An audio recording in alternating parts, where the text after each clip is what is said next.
নিজেদের ক্ষেতের মিষ্টি কুমড়া গাছ থেকে আজকে মিষ্টি কুমড়ার শাক রান্না করব, তাই আপনাদের সবার সাথে একটু শেয়ার করলাম। প্রথমে পেঁয়াজ দিলাম তেলের ভিতরে, এটাকে হালকা নাড়াচাড়া করলাম।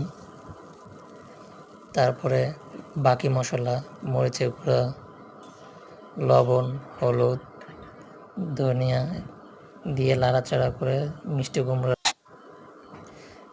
দিয়ে নাড়াচাড়া করে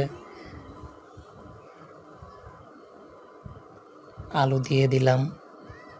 তারপর শাকগুলোকে দিয়ে দিলাম, যাতে করে ডাঁটাগুলো আগে সেদ্ধ হয়ে যায়, না হলে শাক আগে সেদ্ধ হয়ে যাবে, ডাঁটা পরে শক্ত থেকে যায়।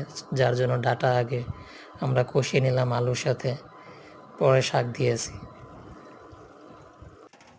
সাথে ঘ্রাণের জন্য একটু বোম্বাই মরিচ দিয়ে দিলাম।